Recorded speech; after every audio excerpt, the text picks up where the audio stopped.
Bismillahirrahmanirrahim. Alhamdulillahirabbil alamin wassalatu wassalamu ala asyrafil mursalin Muhammadin wa ala alihi wa ashabihi wa man ittaba'ahu ila yaumiddin.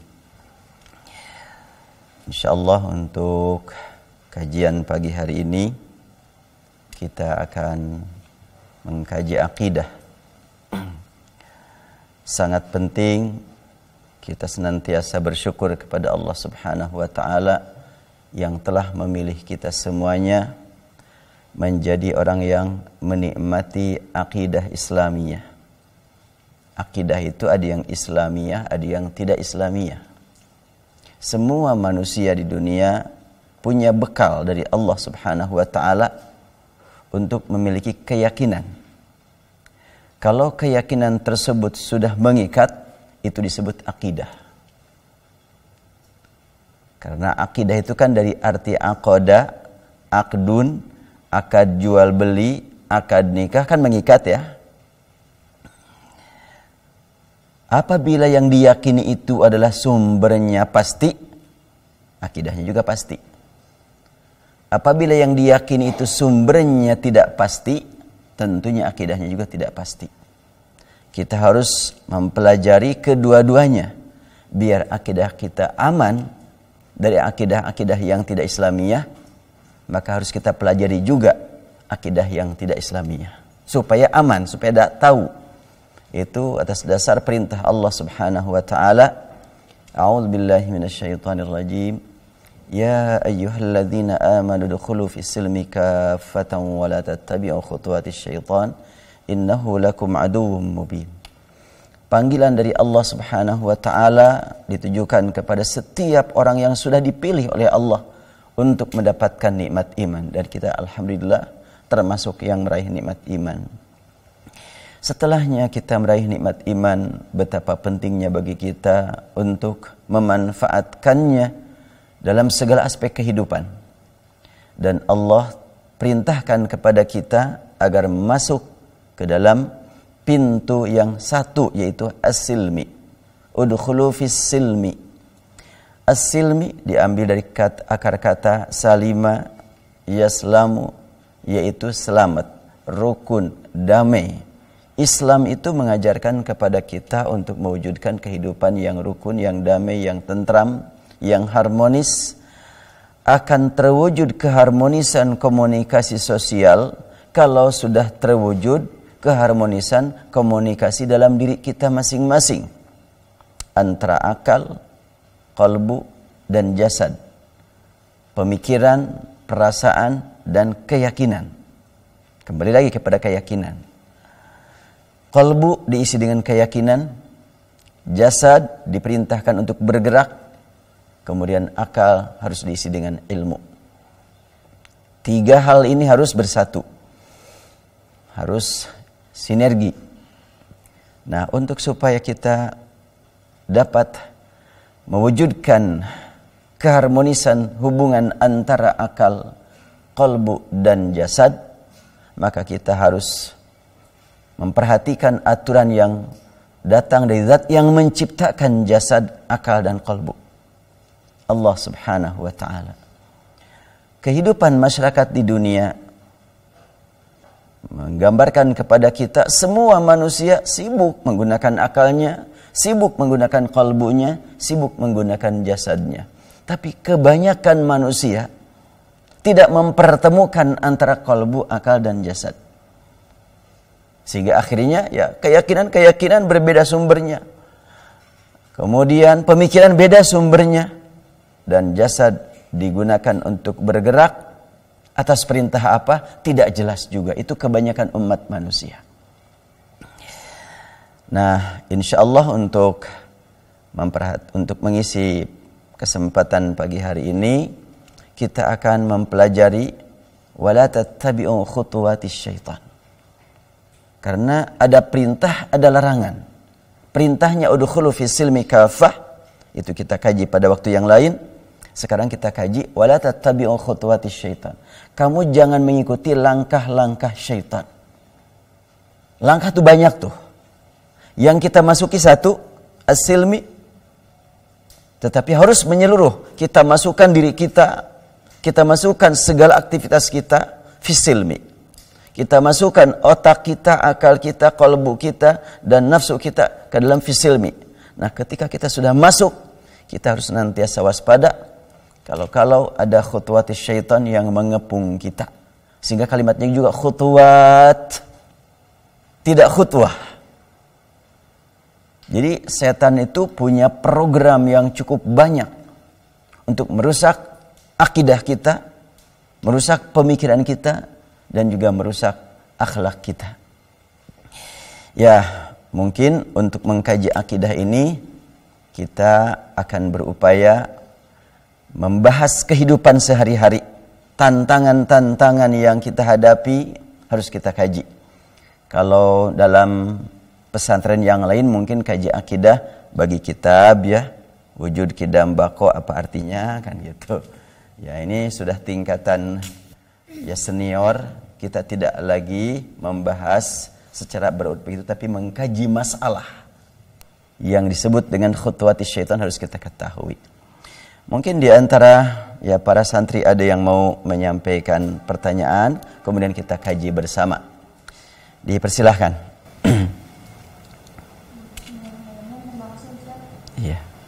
Pada kesempatannya di sini mengenai akidah, saya mau bertanya mengenai yang sedang booming sekarang di Indonesia khususnya, yaitu mengenai Syiah. Ada beberapa ulama yang sangat dikenal di Indonesia. Mereka suka menyebutkan bahwa Syiah itu termasuk dari mazhab. Apakah mazhab Syiah itu sama seperti yang kita kenal di sini, ada Syafi'i, ada Hanafi, ada Maliki seperti itu? Ya. Ya, ini sangat penting sekali pembahasan masalah ini. Pertama harus kita perhatikan apa yang dimaksud dengan mazhab oleh mereka. Itu harus kita ketahui. Sebab kalau yang dikenal di Sunni tentang mazhab Maliki, Syafi'i, Hanafi, Hambali, semua imam-imam mazhab itu adalah lebih menitik beratkan kepada masalah pemikiran, pemahaman terhadap Quran dan Sunnah. Tapi kalau mazhab di Syiah itu sudah kepada masalah imamnya itu sendiri menjadi penentu segala-galanya. Jadi kita juga harus bertanya dulu apa yang dimaksud dengan mazhab oleh mereka. Apakah mau disamakan? Boleh jadi mereka menggunakan istilah mazhab dalam rangka propaganda untuk melakukan pendekatan kepada orang-orang Sunni. Ini soalnya di Indonesia nih. Apakah di luar, di Irak, di Suriah, di Iran, apakah mereka juga menggunakan istilah mazhab? Allahu a'lam. Tapi istilah mazhab dikenal di Indonesia, mazhab Syiah. Saya juga memang sering mendengar beberapa tokoh tingkat nasional nyebutnya mazhab Syiah. Ketika disebut mazhab, seakan-akan perbedaan Syiah dengan Sunni seperti perbedaan Hanafi, Syafi'i, Maliki, Hambali masih bisa bertemu, dan itu yang diharapkan oleh mereka. Tapi kalau sudah bertemu mau apa? Kalau memang tidak mengganggu, ya alhamdulillah. Tapi kalau mengganggu, itu yang harus kita waspadai. Mengganggu seperti apa? Sebab yang dimaksud oleh mereka dengan kata mazhab itu sampai kepada masalah prinsip dalam agama. Perbedaannya kan sangat jelas sekali antara Syiah dengan Sunni. Baik dalam segi rukun iman, rukun Islam, praktek ibadah, kemudian tatanan sosial, banyak sekali perbedaannya. Nah, dengan disebut madhab, mereka punya peluang. Kalau memang diterima oleh masyarakat bahwa itu sebagai suatu madhab, maka punya peluang, dan itu sudah realita, itu sudah banyak sekali yang terbawa arus tuh. Ketika disebut madhab, biasa saja kan perbedaan, apa salahnya sih kami juga berbeda?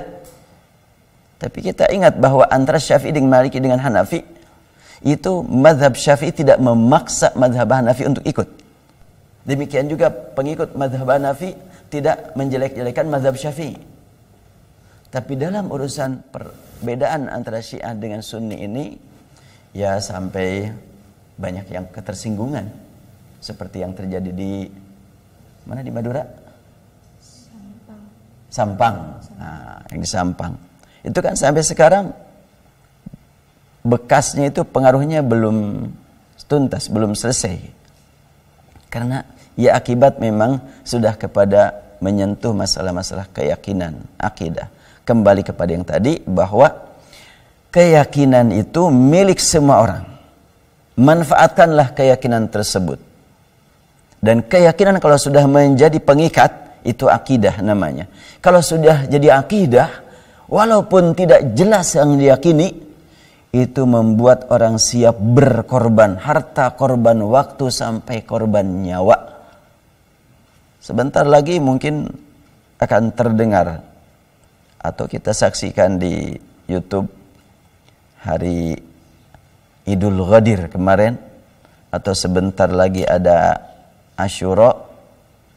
Itu karena membela akidah. Mereka rela sampai memukul-mukul badan, sampai berdarah-darah demi akidah. Terlepas dari akidah tersebut dapat dibuktikan kebenarnya ataukah tidak, kalau sudah jadi akidah, menuntut orang rela berkorban harta, korban waktu, korban nyawa. Jadi nampaknya mereka menggunakan istilah madhab. Ini adalah salah satu metode propaganda mereka yang dengan menggunakan istilah familiar kan lebih dekat. Madhab itu. Boleh saja mereka menggunakan istilah itu, namun kita patut bertanya, ya madhab apa yang dimaksud dengan madhab oleh mereka? Ya dengan kata ini mereka punya peluang untuk mengatakan ya pentingnya mewujudkan persaudaraan. Nah sekarang ini kan mereka berbicara, ya udahlah kita berdampingan bersama-sama, cuma sebagai perbedaan madhab, gak masalah kan gitu. Dan biasanya itu diungkapkan madhab itu manakala memang Syiah sedang dalam posisi minoritas. Tapi kalau sudah mayoritas, tidak terdengar rasanya disebut madhab Itsna Asyariyah di Iran. Dan Syiah juga ada beberapa golongan. Nah, nanti mungkin juga di antara akhwat juga ada yang mendengar seperti apa sebetulnya kelompok-kelompok mereka. Dan yang kita dengar ini di Syiah ada kelompok yang anti taqiyah, ada yang menjadikan taqiyah sebagai akidah, prinsip. Itu ditemukan dalam kitab utama mereka, kitab rujukan utama mereka yang disebut dengan Al-Kafi. Kan ada 4 kitab utama mereka, di antaranya Al-Kafi, Al-Istibsar, Ma la Yahdurul Faqih. Itu kitab utama itu. Dalam kitab Al-Kafi karangan Al-Kulaini itu ada kalimat Inna tis'ata asyariddin fit taqiyah la dina liman la taqiyatalah. 90% agama itu dalam taqiyah. 90%. Apa itu taqiyah? Pura-pura. Ini harus hati-hati ketika ada orang yang diketahui dia menyanjung-nyanjung tokoh-tokoh Syiah, ikut sholat bersama kita. Itu harus bukan kita waspadainya, kita doakan. Semoga benar gitu ikut bersama kita. Kita mah jangan negatif dulu ya. Tapi kita mohon kepada Allah Subhanahu wa taala, Allah yang menggenggam kalbu kita, Allah yang mengisi akal kita dengan ilmu yang diperlukan oleh kita, dan Allah juga yang menggerakkan fisik kita mau dipakai apa. Kita doakan orang-orang yang seperti itu, jangan kita negatif dulu. Ini nampaknya yang perlu kita miliki, ya, sikap kita terhadap orang-orang yang berbeda. Apabila perbedaan tersebut bertabrakan, berseberangan, bertentangan, dan kita yakini bahwa yang kita pegang itu adalah bisa dibuktikan kebenarannya, sementara yang mereka pegang adalah tidak bisa dibuktikan kebenarannya, kasihan kan? Jadi kita harus tampil sebagai yang kasihan. yang sayang, bukan tampil geram gitu ya, menakutkan, tampil sebagai yang memusuhi. Itu bukan solusi itu.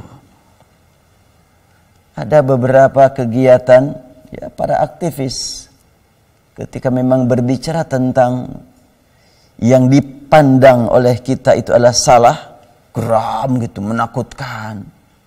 Sehingga ada yang hadir di situ yang nggak ngerti. Oh gitu ya caranya? Saya mau tahu benar nggak kayak begitu. Masuklah mereka ke sana. Setelah masuk ke sana, mereka tertarik. Setelah tertarik, masuk di situ. Akhirnya berseberangan. Ini yang harus kita rubah sikap.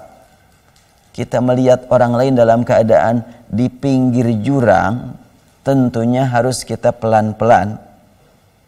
Ajak mundur, ajak balik, bukan langsung dimarahin, bisa-bisa kaget ya. Bisa-bisa yang terjun tuh ke jurang tuh. Apa arti taqiyah? Ya, taqiyah itu pura-pura sholat, pura-pura baca Quran, pura-pura menyanjung keluarga Rasul. Nah, pura-pura semuanya itu. Itu yang sangat penting untuk kita waspadai dari satu segi, dan kita doakan dari segi yang lain. Semoga mereka mendapatkan hidayah taufik dari Allah Subhanahu wa ta'ala. Nah, kita itu adalah kajian untuk diri kita ini supaya kita senantiasa aman dari berbagai penyakit. Maka kita harus tahu penyakit yang harus kita waspadai.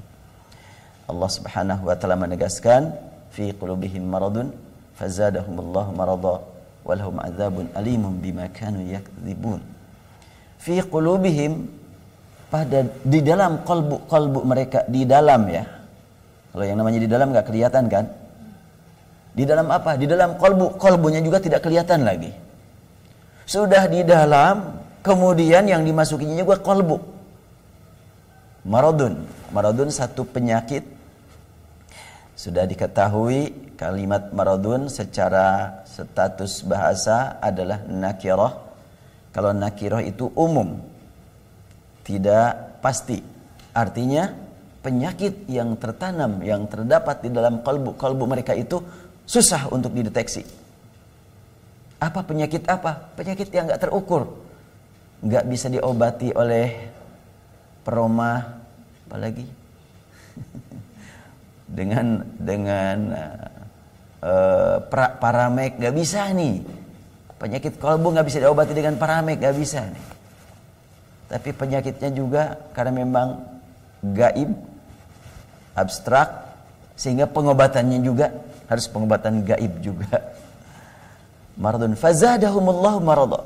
Penyakit tersebut dipelihara oleh mereka, bahkan digunakan untuk menyakiti orang lain. Akhirnya Allah tambahkan kepada mereka penyakit lain yang menimpa bukan cuma kalbu, tapi fazadahum, bukan fazada fi qulubihim.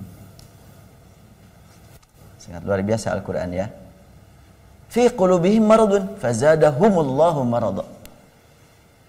Di dalam kalbu mereka terdapat penyakit, maka Allah tambahkan kepada mereka penyakit lain. Bukan Allah tambahkan kepada kalbu mereka, bukan. Tapi kepada mereka, artinya penyakit tambahan itu menimpa kalbu, menimpa jasad, menimpa pikiran.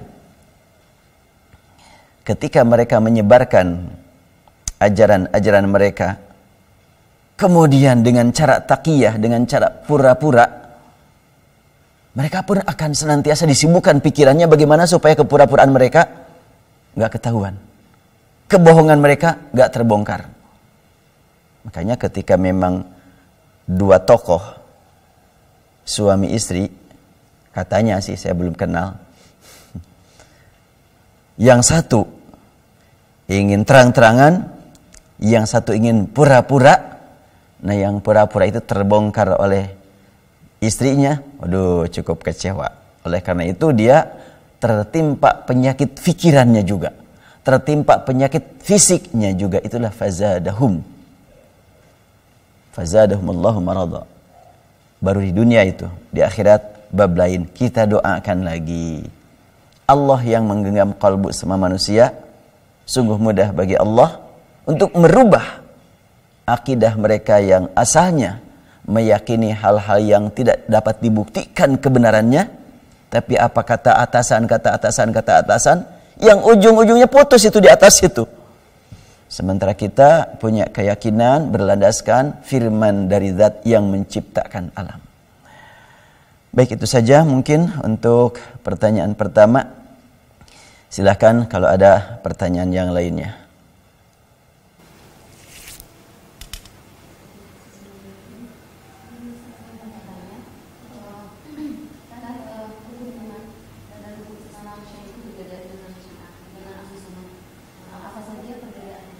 Iya. Di dalam Al-Islam dikenal istilah rukun, dan Al-Quran pun menyebutkan kalimat rukun, wala tarkanu ilaihim. Namun makna rukun yang dimaksud dalam pemahaman atau interpretasi Al-Quran dan Sunnah beda dengan makna rukun yang ada dalam surat apa tuh, wala tarkanu ilaihim? Surat Yusuf apa surat Hud? Surat Yusuf ya. Nah, makna rukun itu kan pilar ya, prinsip. Istilah rukun memang sebetulnya yang menjadi ketetapan para ulama sepakat rukun iman ada 6, rukun Islam ada 5. Itu adalah tentu istilah dari para ulama. Namun berlandaskan hadis Rasulullah SAW yang ketika Jibril bertanya kepada Rasulullah, terangkan kepadaku apa itu Islam. Anta syahada an la ilaha illallah wa anna Muhammadar Rasulullah. Kemudian apa al-iman? Antu minabillah wa malaikati wa kutubi, dan selanjutnya.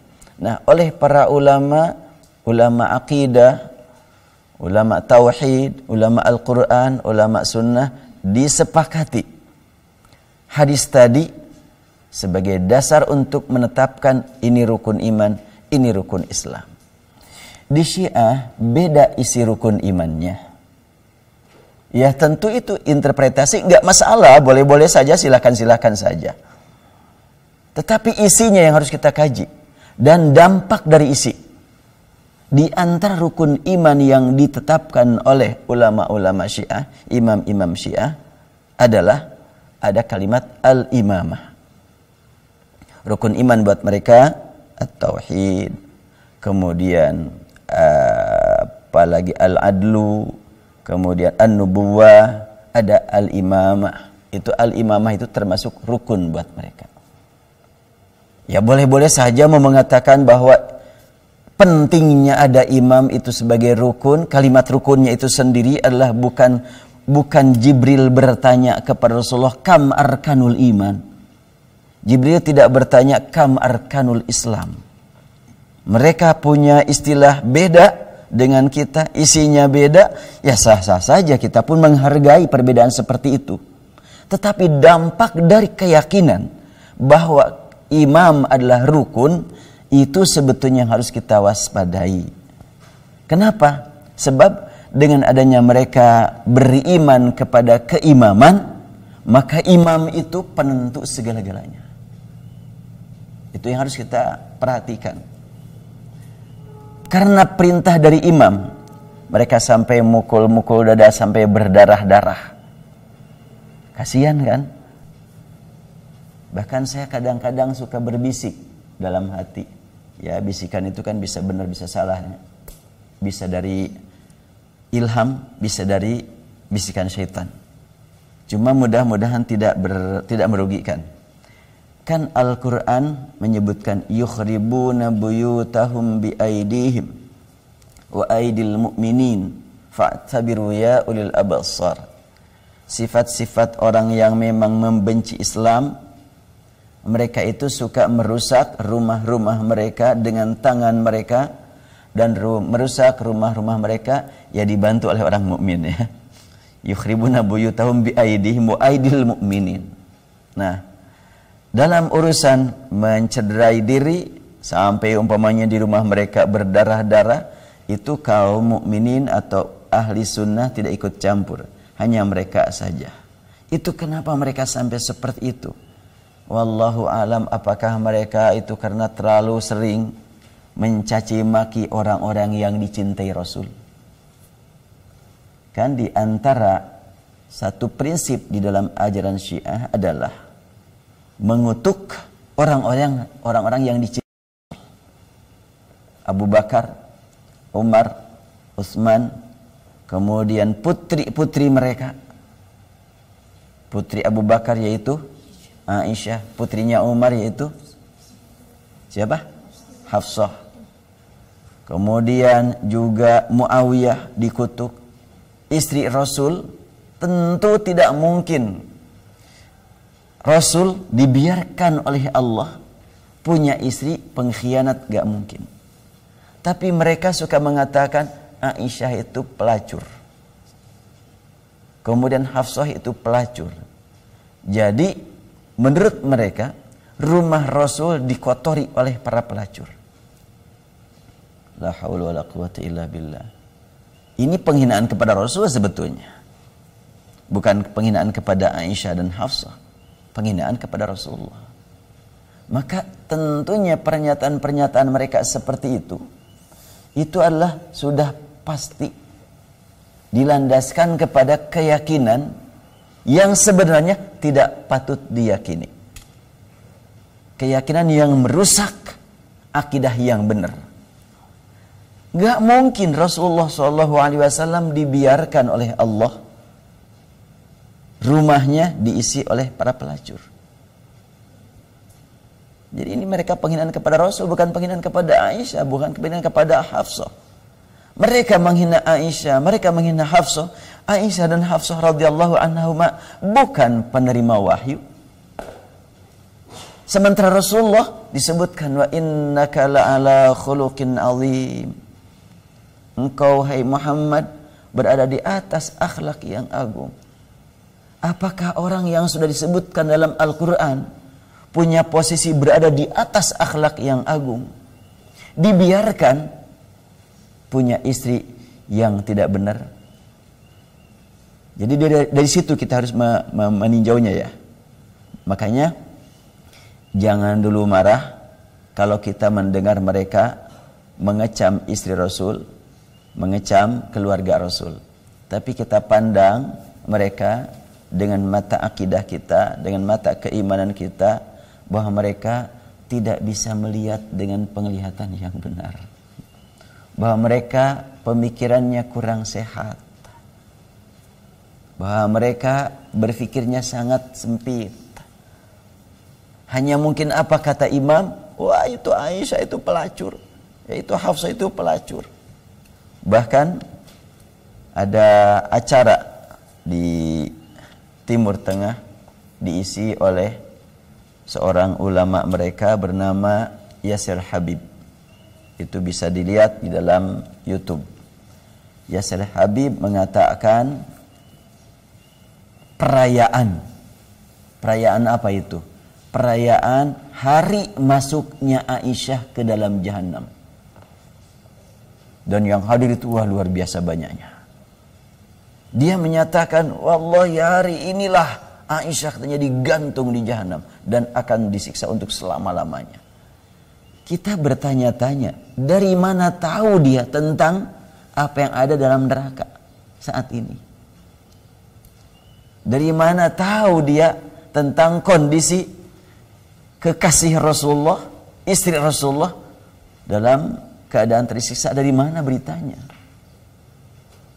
Tetapi yang paling aneh adalah ini di bawah-bawah ini. Mereka bukan orang-orang yang tidak berpikir. Mereka bukan orang-orang lulusan TK.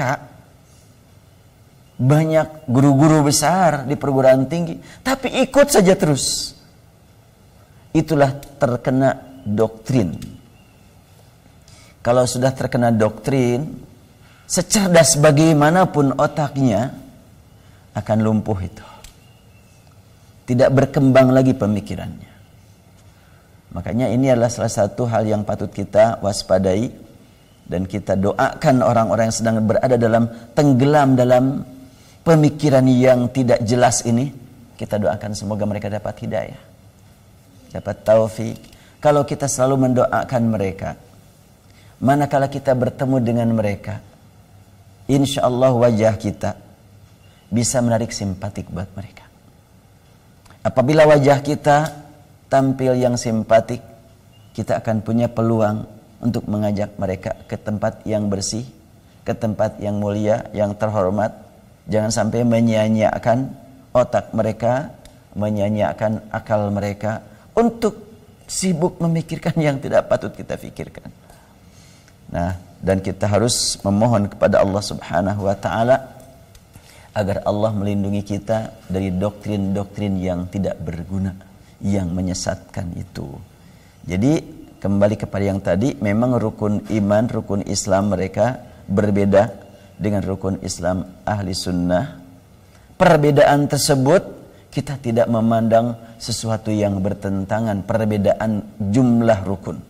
Tetapi yang sangat bertentangan adalah isinya. Kalau pamannya di antara sunni juga ada yang menyebutkan rukun iman, wah buat saya mah 5 aja. Yaitu disebutkan antuk min billah wal yawmil akhir wa malaikatihi wa kutubihi wa rusulihi. Udah. Sedangkan yang wal qada wal qadar enggak. Itu mah enggak masalah. Tapi yang paling penting isinya itu. Nah, tadi dengan iman kepada imam, apapun kata imam itu sudah dijadikan sebagai ketetapan syariat oleh mereka. Termasuk ada acara-acara hari raya yang disebut dengan hari raya Ghadir, Idul Ghadir. Itu ketetapan dari imam mereka. Rasul enggak pernah melaksanakan, sahabat enggak, Imam Ali enggak, Imam Hasan enggak, Imam Husain enggak. Termasuk juga hari Karbala yang sebentar lagi akan berlangsung, itu juga tidak pernah dilaksanakan oleh Rasul, oleh Imam Ali, Imam Hasan, Imam Husain radhiyallahu anhum. Jelas kita adalah lebih mencintai Ahlul Bait ketimbang pengakuan mereka mencintai Ahlul Bait. Kita sangat mencintai Ahlul Bait, dan Ahlul Bait yang kita pandang adalah, yang kita imani adalah sangat banyak. Baik, mungkin itu untuk sementara bahasan tentang pertanyaan nomor 2. Dipersilahkan kalau ada pertanyaan berikutnya yang penting untuk kita kaji bersama. Bismillahirrahmanirrahim. Ustaz, saya mau bertanya, kami sering mendengar bahwa Syiah punya Quran yang berbeda dengan Sunni. Seperti apa perbedaan Quran mereka? Ya, sering itu diberitakan Syiah punya Quran yang berbeda dari Sunni. Mereka pun tidak punya bukti itu sebetulnya. Syiah nggak punya bukti bahwa mereka punya Quran yang berbeda.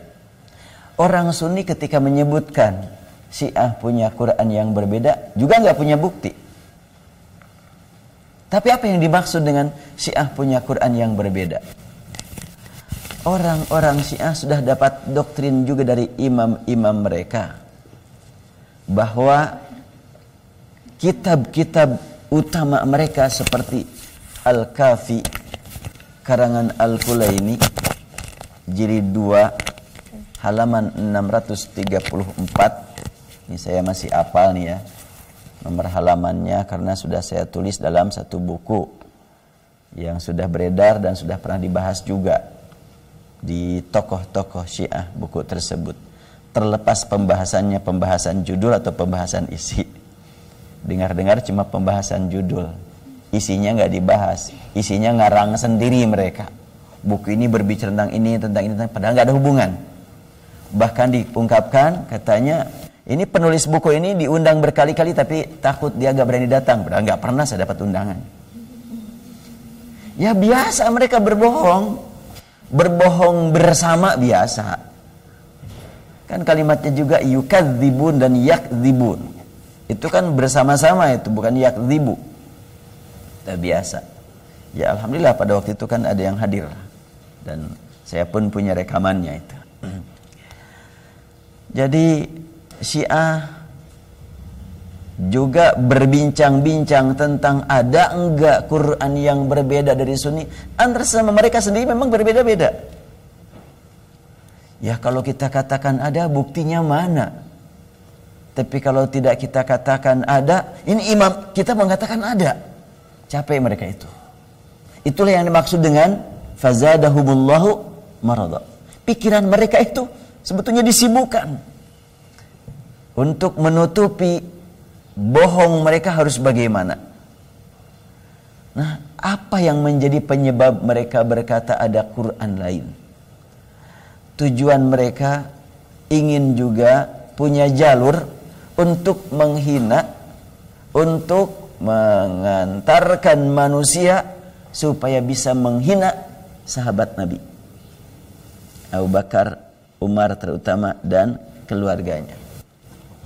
Yang pasti saya sudah berkali-kali mendengar orang-orang Iran membaca Al-Quran di Masjidil Haram dengan suara yang dipilih, ya, siapa yang membaca suara-suaranya bagus, mereka iramanya juga bagus. Mereka juga kenal dengan apa tuh? Baso hijini karaos, bayati soba, apa tuh? Jiharkah, dan selanjutnya mereka juga mengenal itu. Saya perhatikan bagus-bagus bacaan mereka. Dan yang mereka baca sama dengan yang kita baca. Artinya mereka berkata ada Quran lain, ada Quran lain. Mereka enggak punya. Dan ini sudah ditantang oleh Al-Quran. Wa in kuntum fi raibin mimma nazzalna ala abdina fa'tu bisuratin min mithlihi wad'u syuhada'akum. Kalimatnya kan bila kamu tenggelam dalam keraguan tentang Al-Quran, fi raibin mimma nazzalna, bahkan kalimatnya bukan Al-Quran lagi, mimma nazzalna, ragu-ragu terhadap apa yang telah kami turunkan. Yang kami turunkan Qur'annya, kitabnya, zikirnya, furqannya. Itu kalau kalimat mimma nazzalna meliputi tulisan, bacaan, pemahaman, keyakinan, furqan yang sudah Allah ajarkan kepada Rasulullah, yang sudah Rasul sampaikan kepada kaum muslimin muslimat di mana saja berada. Mimma nazzalna ala abdina fa'tu bisurah. Al-Quran menantang untuk mendatangkan, bukan membuat. Walaupun dalam terjemahan yang beredar, baik Departemen Agama atau terjemahan pribadi, kalau Departemen Agama lembaga, ya, ada terjemahan yang lain, itu menerjemahkan fa'tu bisuratin, buatlah. Kurang pas itu. Mestinya fa'tu, datangkanlah. Kan atayati, datang. Kalau fa'tu, datangkanlah. Nih, kita untuk membuktikan Quran yang benar dan kita yakini dan kita pahami dan kita baca dan kita amalkan. Nih ada yang ngantuk, kita baca dulu ya Al-Quran. Yang tadi aja, ayat yang tadi. Saya bacakan dan diikuti bersama. A'udzu billahi minasy syaithanir rajim. Silahkan. A'udzu billahi minasy syaithanir rajim. Ya ayyuhalladzina amanu udkhulu fis silmi kaffah.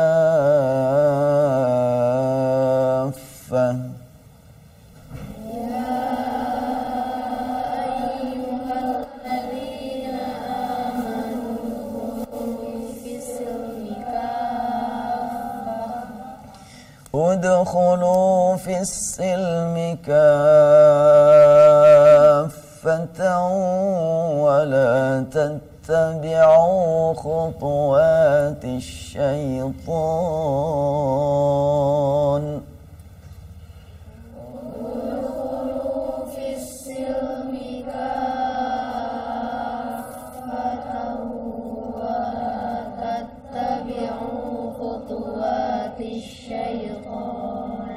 إنه لكم عدو مبين. إنه لكم عدو مبين. Sadaqallahul azim. Sudah sembuh? Ngantuknya? Nanti kalau sudah diobati dengan baca Al-Quran, masih ada yang ngantuk juga, harus ada yang lain ya. Ada kopi? Ada tuh air panas tuh, nanti dibikinkan kopi tuh yang ngantuk ya. Masih kita kaji tentang Quran. Quran sudah menjamin dirinya dengan ayat yang tadi, apabila kamu ragu tentang Al-Quran, tentang Al-Kitab, tentang Al-Zikr, tentang Al-Furqan, yang menurut istilah bahasa Qurannya dalam surat Al-Baqarah ayat berapa tuh? Ayat 24 ya. Fa'tu bisurat mimma nazzalna ala abdina. Jadi kitab, Quran, zikir, Furqan itu manazzalna ala abdina, yang kami turunkan kepada hamba kami. Jadi Allah menurunkan wahyu itu, tertulis disebut Alkitab, terbaca disebut Al-Quran, dihafal disebut apa? Zikir, dan terbukti dapat memisahkan mana hak mana batil disebut Al-Furqan. Itu manazzalna. Bila ragu tentang hal ini, fa'tu bisurah, datangkan ke sini satu surat saja. Bahkan kalau kita perhatikan, tantangan itu ada bertahap. Pertama, qul la in jitama'atil insu wal jinnu ala an ya'tu bimithli hadzal Qur'an la ya'tuna bimithli walau kana ba'duhum li ba'din zahira. Surat Al-Isra ayat 88. Katakan kepada jin dan manusia, qul la in jitama'atil insu wal jinnu, katakan bila semuanya jin berkumpul, semua manusia berkumpul, lalu dipilih dari sekian jin itu dan yang begitu banyak, dan dari sekian jumlah manusia yang mencapai berapa sekarang manusia? Bisa mencapai 7 miliar ya. Pilih dari mereka yang 7 miliar, pakar-pakar yang ahli bahasa dan juga ahli konsep, supaya mereka rame-rame bermusyawarah bikin Quran jilid 2. Kalau boleh ada Quran jilid 2. Ini jilid satunya, bikin jilid 2, tandingan. Kalimatnya, la in jitama'atil insu wal jinnu ala ayyatu bimithli hadzal Quran. Yang seperti Al-Quran.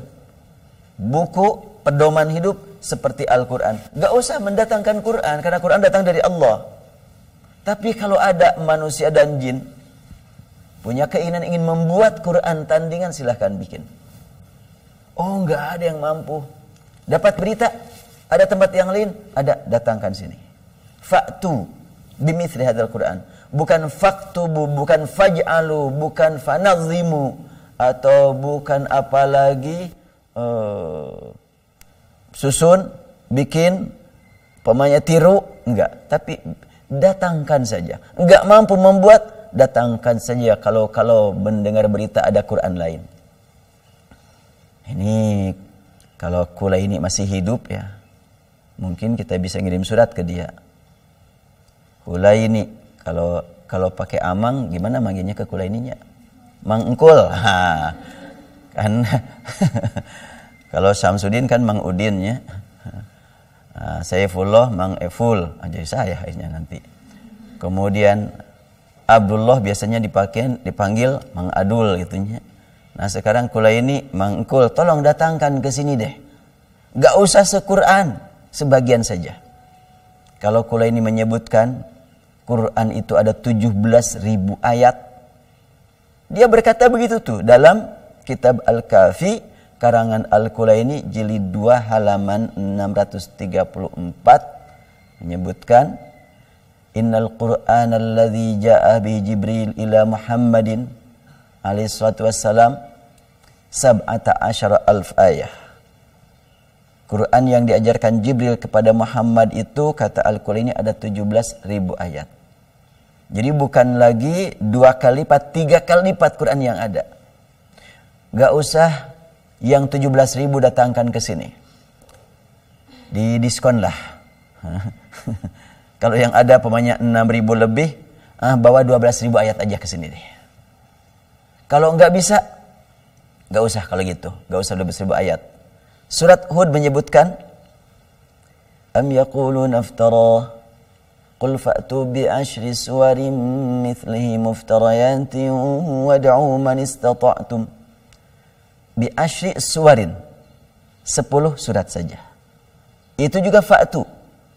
Am yaquluna iftara qul fa'tu bi ashri suwarin. Bukan faktubu, bukan faj'alu, tapi fa'tu. Bawa sini, masih ada enggak yang lain? Fa'tu bi ashri suwarin.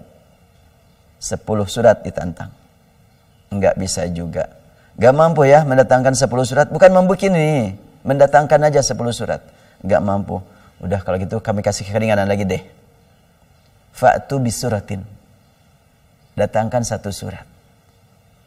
Yang 1 surat ini seperti apa? Min mithli, gak usah seperti 100%. Sebahagian seperti. Ada min nih. Kalau surat Al-Isra menyebutkan fa'tu bimithli hadzal Qur'an. Bukan fa'tu min mithli. Surat Hud menyebutkan am yaquluna iftara qul fa'tu bi asyri suwarin mithlihi. 10 surat mithlihi mirip. Kalau surat Al-Baqarah enggak tanggung-tanggung tantangannya. Wa in kuntum fi raibin mimma nazzalna ala abdina fa'tu bi suratin min mithlihi. Wah, enggak apa-apa lah di situ.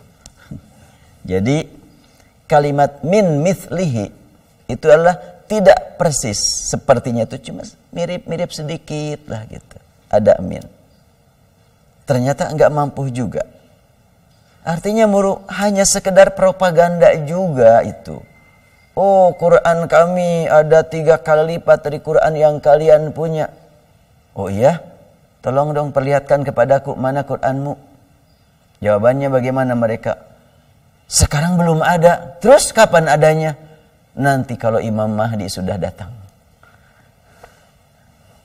Itu doktrin aja terus ditanamkan keyakinan kepada mereka. Padahal saya pastilah gitu. Saya pastikan itu pimpinan-pimpinan di atasnya itu berkata dengan yang tidak mereka yakini. Di bawah yang yakin itu karena berdasarkan doktrin dari atas. Kan kasihan. Kasihan betul mereka itu. Itulah kita sebagai orang yang aktif menghafal Quran setiap hari, murojaah setiap hari, tampil di hadapan mereka sebagai yang ingin menyelamatkan mereka. Sayang, kasihan mereka capek di dunia, berpikir, berkeyakinan, berbuat yang tidak berguna sama sekali. Meyakini yang tidak bisa dibuktikan, keyakinan mereka benar, dari mana sumbernya. Ini yang harus kita pikirkan bersama, bagaimana mengajak mereka ke jalan yang benar. Bukan dengan mencaci maki mereka. Kita memang marah kepada akidah yang sesat. Kita benci kepada akhlak yang buruk. Tapi bukan berarti kita harus marah kepada orangnya. Kita bukan harus membenci orangnya. Justru orangnya yang sedang sakit harus kita sayangi. Sakitnya apalagi sakit yang tidak ketahuan. Kalau umpamanya orang yang di rumah sakit saja kan, jangan dimarahi ya. Kenapa Bu? Pilek. Ya wajar aja pilek juga, karena hujan-hujanan. Ya udah pilek dimarahi lagi. Kan ada orang yang begitu ya, nengok pasien. Kadang-kadang kalimat-kalimat yang keluar dari yang nengok itu tidak dipikir lebih dulu ya. Ada orang yang sakit berat, flu berat. Ya ibu hati-hati, memang kemarin juga ada yang meninggal akibat sakit. Itu nengok kayak begitu. Mestinya tanamkan rasa harap, hibur dia, bukan malah ditakut-takuti. Nah, kita juga begitu nih. Orang yang sedang menderita sakit kolbunya, jangan diancam, ditakut-takuti dulu lah. Tapi justru harus kita berikan harapan kepada mereka. Dengan tampilan wajah kita yang penuh sayang, kalimat kita keluarkan kepada mereka, kalimat yang menyejukkan, Sehingga lama-kelamaan diharapkan mereka bisa kita tarik lagi. Mungkin yang di atas-atas yang punya tujuan yang lain cukup berat kalau hasil usaha kita. Cukup berat kalau kita berpikir bagaimana cara mereka tarik ke dalam ke jalan yang benar. Oh, cukup berat. Kita sangat terbatas. Karena itu kita tidak mengandalkan kemampuan kita. Baik untuk mengajak yang di bawah ataupun untuk mengajak yang di atas, jangan mengandalkan otak kita. Hanya saja kalau kita mengajak yang di bawah, kita curahkan usaha kita. Tapi kalau mengajak yang di atas tidak mampu, doakan saja. Qalbu semua orang milik Allah. Dulu Umar bin Khattab berencana ingin membunuh Rasul, dibalikin oleh Allah, kan gampang-gampang saja. Sama di hadapan Allah. Antara qalbu yang ada dalam diri orang-orang yang sudah disebut sebagai guru besar, sebagai ulama besar, dengan kalbu yang ada pada diri manusia yang di bawah-bawah, yang mungkin SD pun enggak tamat, sama di hadapan Allah. Kalau Allah tanamkan ke dalam kalbu mereka nikmat iman, akan mereka nikmati. Kalau tidak Allah berikan kepada mereka nikmat iman, tentunya mereka menderita. Tidak ada perbedaan di hadapan Allah. Makanya kita hubungkan kepada Allah saja. Artinya, ketika kita memang berhadapan dengan orang yang masih di bawah-bawah, yang sudah terbawa oleh ajaran yang tidak bisa dibuktikan kebenarannya, tentu kita sayangi, kita bawa dialog kalau mampu. Atau umpamanya bahasa kita dengan diajak makan bakso dulunya, nah, terserah lah gitu. Diajak jajan dulu, ngobrol gitu tentang masalah itu. Kemudian nanti kita masuk dengan beberapa pertanyaan. Tapi kalau yang sudah memang di atas, mungkin mereka sudah menikmati dengan penyebaran ajaran yang tidak pasti itu, mereka sudah dapat menikmati materi duniawi. Oh, itu cukup berat memang. Tapi bukan berarti mustahil akan berubah. Allah menciptakan mereka dari tidak ada menjadi ada. Sangat mudah bagi Allah merubah keadaan mereka dari satu kondisi ke kondisi yang lain. Oh, sangat mudah. Makanya tetap berdoa untuk semua orang. Rasulullah SAW ketika dilempari dengan batu sampai berdarah kakinya, beliau tetap memohon kepada Allah, Allahumma hadi qaumi fa innahum la ya'lamun. Jadi sikap kita terhadap orang-orang yang memang sibuk dengan mempertahankan keyakinan yang tidak pasti, kita hadapi mereka dengan pertama, komunikasi kepada Allah. Kedua, bila kita memungkinkan untuk bertemu, tampil di hadapan mereka dengan rasa sayang kepada mereka. Sebagaimana Rasul ajarkan, Rasul itu kan rahmatan lil alamin. Basyiran wa nadhira. Pembawa kabar gembira dan juga pembawa peringatan. Jadi jelasnya Al-Quran yang mereka katakan ada Quran lain, mereka tidak mampu membuktikannya. Bahkan di antara tokoh-tokoh mereka, ini juga berbeda pandangan ya.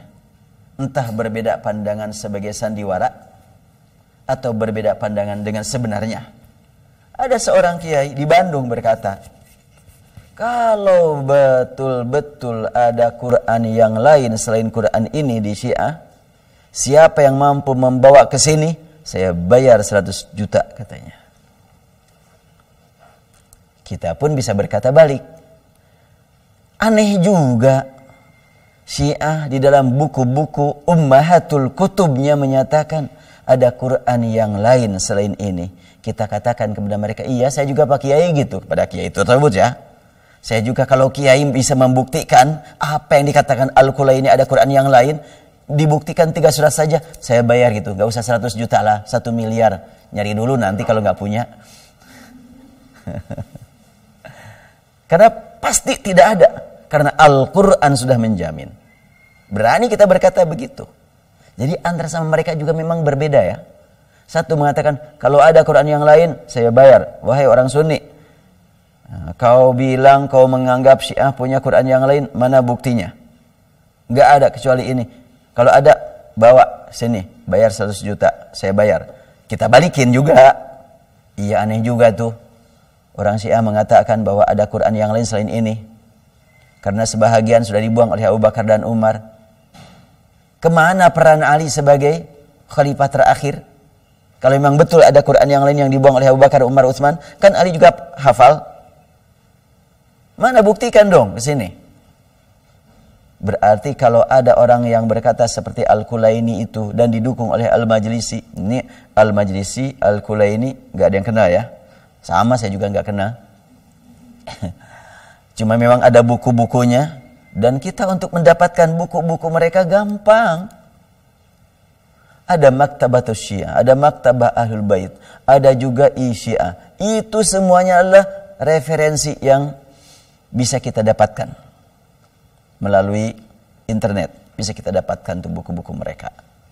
Makanya saya juga hafal tadi, Innal Qur'an al-Jabah Jibril ila Muhammadin SAW, itu ada dalam kitab Al-Kulaininya itu. Kitab Al-Kafi. Usulul Kafi. Ini kitab Al-Kafi itu ada usul, ada furu'. Terdiri 8 jilid. 4 jilid pertama disebut usul, 4 jilid kedua disebut furu' atau disebut syarah. Ada dari kalangan mereka juga berkata begini, ya kalau membaca kitab-kitab usul Syiah, baca syarahnya katanya. Itu kan ada penjelasan. Gimana tanggapan kita? Tanggapan kita, mau usulnya, mau syarahnya sama-sama pemikiran. Gak ada yang dijamin benar. Sama-sama pemikiran, yang dijamin benar adalah Al-Quran dan hadis Rasulullah. Semua pemikiran di bawah itu nggak ada yang memiliki jaminan benar. Nah, ada yang disebut dengan tadi tentang Al-Quran. Seorang imam Rafidhah, nanti kita bahas apa arti Rafidhah ya, kalau pemain diperlukan. Dalam dalam pernyataan Muhammad bin Murtada Al-Kashi, dia berkata, "Lam yabqa lana i'timadun ala syai'in minal Qur'an id ala hadha yahtamilu kullu ayatin minhu ay yakuna muharrafan wa mughayyaran wa yakunu ala khilafi ma anzalallah." Falam yabqa lana fil Qur'ani hujjah aslan fatantafi faidatuhu wa faidatul amri bittiba'ihi wal wasiyah bitamassuki bih. Artinya, ya tidak tersisa bagi kami untuk berpegang pada satu ayat pun dari Al-Quran. Hal ini disebabkan setiap ayat telah terjadi pengubahan sehingga berlawanan dengan yang diturunkan Allah. Dan tidaklah tersisa dari Al-Quran satu ayat pun sebagai argumentasi. Maka tidak ada lagi faidahnya dan faidah untuk menyuruh dan berwasiat untuk mengikuti dan berpegang dengan Al-Quran. Fatantafi faidatuhu wa faidatul amri bittiba'ihi wal wasiyah bitamassuki bih. Itu ungkapan imam mereka. Jadi mereka tidak mau berpegang lagi kepada Al-Quran. Tapi mereka pilih berpegang kepada kata imam. Mana yang lebih bisa dijadikan pegangan? Quran ini tersebar ke seluruh dunia dengan bacaan, dengan aturan baca yang sama. Sementara yang perkataan imam mereka tidak jelas. Ya, baik. Insya Allah kita kembangkan pada waktu yang lain tentang kajian ini. Dipersilahkan pertanyaan berikutnya kalau ada yang masih ada waktu ya. Silahkan. Bismillah. Ustaz, sering mendengar bahwa Syiah punya Quran yang lebih tebal 3 kali lipat dari yang beredar. Seperti apakah Quran mereka itu? Iya. Ini nyambung dengan pertanyaan yang tadi. Disebutkannya 3 kali lipat. Memang seperti yang diungkapkan oleh Al-Kulaini tadi, bahwa mereka menyatakan Innal Qur'an al-Jabih Jibril ila Muhammadin sallallahu alaihi wasallam sab'ata asyar alf ayah. Nah, kalimat sab'ata asyar alf ayahnya itu yang dimaksudkan 3 kali lipat. Karena kita yang kita bacakan enggak nyampe 7.000. Cuma 6.000 sekian. Sedangkan Al-Quran ini menyebutkan 17.000. Apa yang dimaksud dengan 3 kali lipat tersebut? Memang enggak punya bukti mereka itu. Hanya untuk ditanamkan ke dalam diri kader-kader mereka rasa kebencian kepada Abu Bakar yang dituduh menghilangkan 2/3 dan Umar dikatakan oleh mereka menghilangkan 2/3, tinggal 1/3 lagi yang mereka baca, maka mereka berhasil ternyata menanamkan kebencian, bahkan sering mengutuk Abu Bakar, mengutuk Umar, mengutuk Utsman, mengutuk Hafsah, Aisyah. Ada enggak ajaran dari Allah perintah mengutuk orang yang sudah meninggal? Dan tidak punya arti mengutuknya juga. Apakah bisa dibuktikan kutukan mereka punya makna? Kalau benar-benar yang mereka kutuk layak dikutuk, ada buktinya kutukan mereka punya makna. Itu cuma menanamkan kebencian di bawah-bawahnya. Jadi mereka sibuk dengan sesuatu yang sebetulnya mereka sendiri tidak punya bukti. Benar apa enggak? Makanya kita harus meningkatkan rasa sayang ya kepada mereka ya. Kasihan mereka itu disibukkan terus. Itu korban doktrin dari imam. Emang enggak boleh kita punya doktrin? Doktrin boleh kalau memang sumbernya dari Allah. Doktrin yang kita terima itu datangnya dari Allah. Tadi sholat subuh berapa rakaat? 2 rakaat. Kenapa enggak 4 rakaat kayak Isya? Kan subuh kan masih segar-segar ya. Kalau Isya udah capek aja 4 rakaat. Kok subuh 2 rakaat? Ngerti enggak itu? Kenapa 2 rakaat subuh, Isya 4 rakaat? Logika kita bisa menerima? Pada bingungnya. Ya kenapa melaksanakan? Oh karena memang sudah doktrinnya begitu. Kenapa mau didoktrin? Soalnya yang mendoktrin kita Allah dan Rasul. Kita terima. Tapi kalau doktrin itu dari orang, bisa benar bisa salah. Nanti dulu kalau nggak bisa dipahami nggak mau terima. Itu kalau kita yang dibimbing oleh Al-Quran. Nah mereka, ini doktrin dengan doktrin-doktrin yang sebetulnya dari manusia. Nggak bisa dibuktikan kebenarannya, diterima juga. Duh kasihan bener ya. Makanya kita sebagai pembawa risalah Nabi adalah rahmatan lil alamin. Kita tampil sebagai pembawa rahmatan lil alamin juga. Apalagi kalau bicara tentang ibadat haji. Tawaf ya. 7 putaran. Kenapa sih 7 putaran? Cukup enggak 5? Mau nawar? Enggak, saya mau nambah aja 10. Boleh 10 tapi yang terhitung cuma 7. Iya kenapa sih 7? Begitulah ketetapan. Doktrin itu. Cuma doktrin kita terima itu karena datang dari Rasul. Nah, sementara mereka didoktrin, Quran itu 17.000 ayat. Ya mana buktinya? Logika tidak bisa menerima, perasaan pun tidak bisa menemukannya, akal pun kolbu pun dari mana? Enggak jelas. Jadi mereka dipaksa harus meyakini apa yang tidak dapat dibuktikan kebenarannya.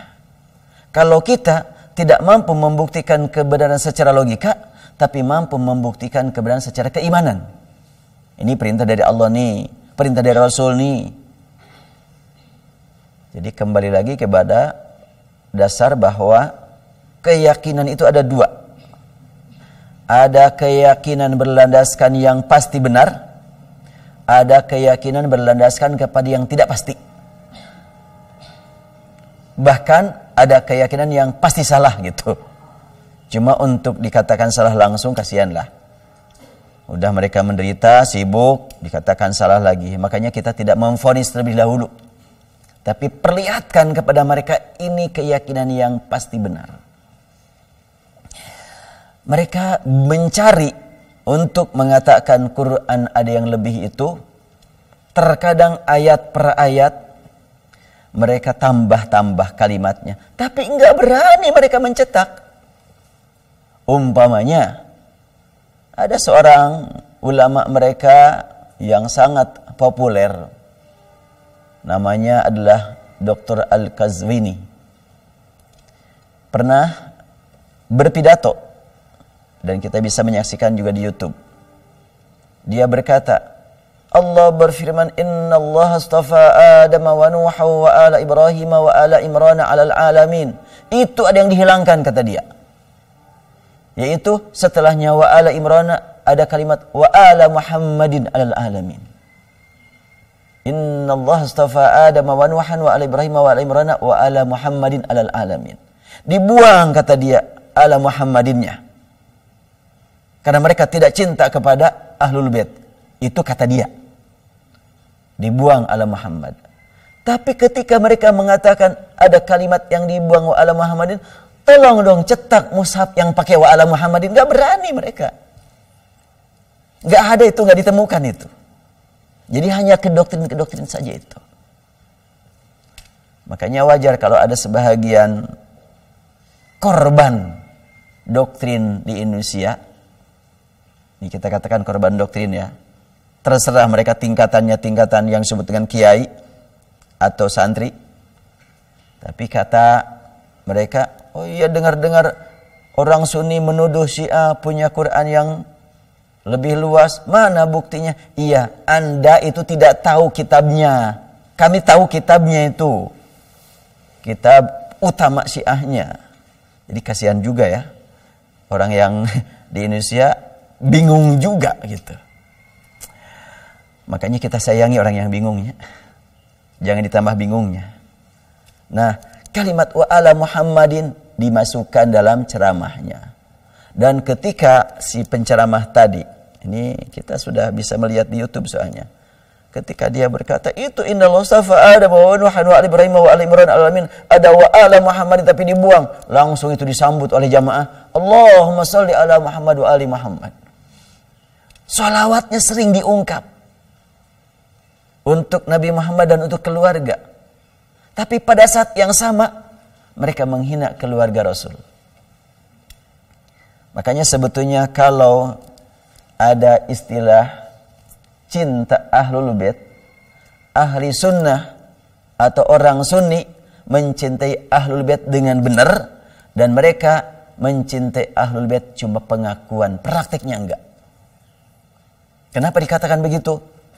Ya, keluarga Rasul dihina oleh mereka. Bukankah Abu Bakar itu mertua Rasul? Orang yang dicintai Rasul.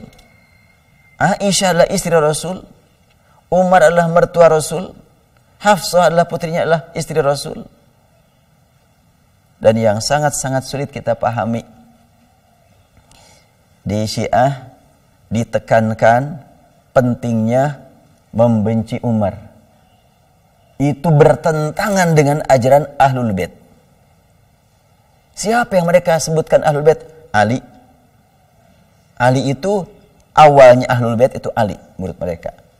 Karena Ali menikah dengan putri Rasul yaitu Fatimah, dan Ali adalah masih satu turunan dengan Rasulullah. Kan Ali bin Abi Thalib bin Abdul Muttalib. Nabi Muhammad bin Abdullah bin Abdul Muttalib. Jadi antara Ali dengan Nabi Muhammad itu satu kakek. Saudara sepupu. Kemudian saudara sepupu ini ditikahkan kepada putrinya, kan gitu. Kepada putri Rasul yaitu Fatimah. Dan Ali menikah kepada Fatimah, punya anak Hasan, Husain, Muhsin, Zainab, Ummu Kulsum. Silahkan sebutkan. Harus hafal nih.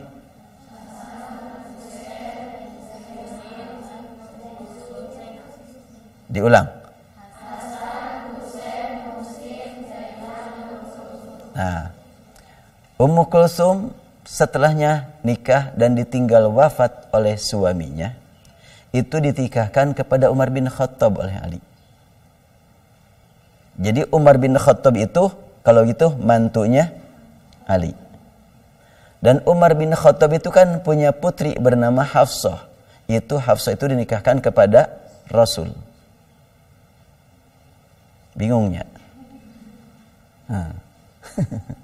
Jadi Ali di sini berada, di atas Ali ada Rasul, di atas Rasul secara keluarga ya, bukan secara kedudukan, ada Umar. Dan Umar ini di bawah Ali juga. Secara kekeluargaan. Apa maksudnya? Umar bin Khattab mantunya Ali dan juga mertuanya mertua Ali. Ngerti nggak?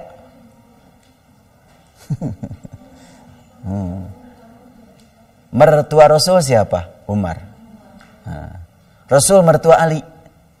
Jadi Ali punya mertua Rasul. Rasul punya mertua Umar. Berarti Umar itu mertuanya mertua Ali. Tapi juga Umar itu adalah mantunya Ali. Jadi kalau orang sekarang cinta Ali dan membenci Umar, berarti membenci orang yang sangat dicintai Ali dan sangat dihormati Ali. Dicintai karena mantunya, dihormati karena mertuanya mertua. Mertuanya mertua. Karena kan Rasul mertua Ali, Umar mertua Rasul. Jadi Umar itu adalah mertuanya mertua Ali. Ini ahlul bait semuanya itu kan. Oleh karena itu kalau sampai tertanam kebencian kepada Umar, ini adalah berlawanan dengan akhlak ahlul bait. Ini harus kita pahami sebagai perbaikan akidah. Ini semuanya akidah ini. Kenapa disebut akidah? Kita kan tidak menyaksikan, tidak melihat kehidupan Ali, Umar radhiyallahu anhum, tidak menyaksikan kehidupan ahlul bait, tapi ini merupakan keyakinan kita yang disebut dengan bagian dari akidah. Jadi kita harus mempelajari al-Islam kan, akidah, syariah dan akhlak. Karena ini berbicara tentang masa lalu, masuknya kepada masalah akidah. Hanya sangat berdampak dalam kehidupan kita sehari-hari. Akidah yang benar akan melahirkan amal yang benar. Akidah yang tidak benar akan melahirkan amal yang tidak benar juga. Ketika mereka meyakini sesuatu yang tidak terbukti kebenarannya, otomatis akan melahirkan perbuatan yang tidak benar juga. Dan mereka juga sibuk itu untuk melakukan perbuatan-perbuatan yang tidak benar sampai mengorbankan harta. Kasihan benar ya mereka ya. Kita harus tampil menyayangi mereka itu. Jadi sungguh banyak yang harus kita pelajari ya dalam melihara akidah kita. Udkhulu fis silmi kaffah wa la tattabi'u khutuwatis syaitan. Masuklah ke dalam Islam secara keseluruhan, jangan kamu ikuti langkah-langkah syaitan. Ini langkah-langkah syaitan ternyata banyak. Langkah-langkah syaitan untuk mengganggu akidah, untuk mengganggu ibadah, untuk mengganggu akhlak. Dan berbicara tentang Syiah ini juga meliputi akidah, syariah dan akhlak. Waktunya ini udah habis ya. Insyaallah lah kita lanjutkan pada kesempatan lain. Kalau masih diperlukan pembahasan tentang Syiah, kita lanjutkan dalam pertemuan berikutnya nanti. Kita tampung saja berbagai temuan-temuan di lapangan. Jadi kita membahas akidah ini, dua hal yang patut kita perdalam, apa yang harus kita miliki dan bagaimana cara memelihara yang sudah kita miliki. Itu akidah kan? Karena Islam itu, agama itu adalah terdiri dari dua hal, perintah dan larangan. Laksanakan ini, jauhi itu. Itu dari awal sampai akhir itu. Tentunya akidah juga begitu. Apa yang harus kita pelihara dan apa yang harus kita hindari. Apa yang harus kita jaga yang kita miliki dan apa yang harus kita jauhi. Jangan sampai mengganggu keyakinan yang sudah tertanam dalam kalbu kita. Baik, mungkin kita cukupkan dulu. InsyaAllah pada pertemuan lain kita lanjutkan. Apakah nanti hari Jumat kita lanjutkan ini aja? Ya, boleh kalau nanti kita hari Jumat kita lanjutkan berbagai permasalahan yang berkaitan dengan Syiah. Karena sekarang di Indonesia sudah kita temukan banyak orang-orang yang ya kita katakan mereka sedang dalam keadaan terjebak dengan keyakinan yang tidak pasti. Itu saja, kita pandang mereka terjebak dengan keyakinan yang tidak pasti.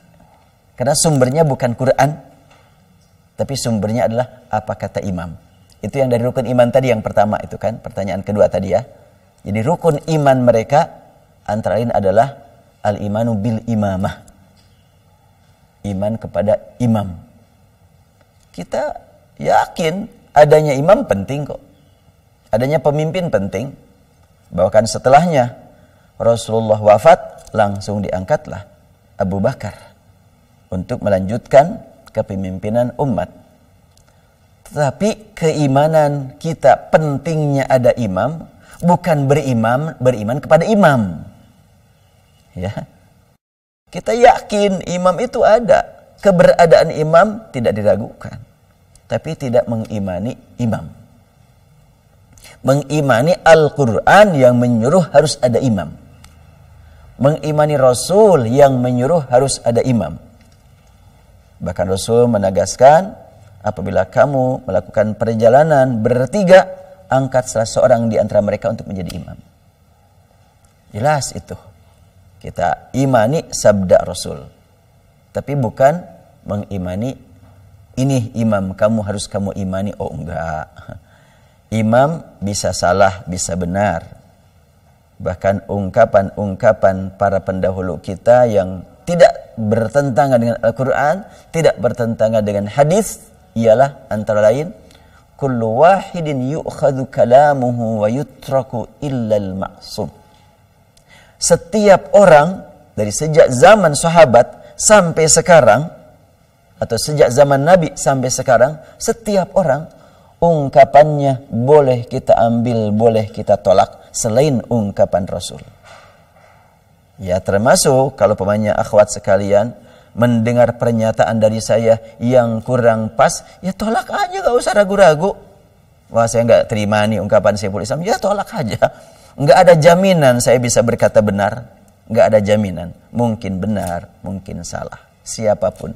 Dan ini harus kita tanamkan ke dalam keyakinan kita bahwa yang pasti benar adalah yang turun dari Allah.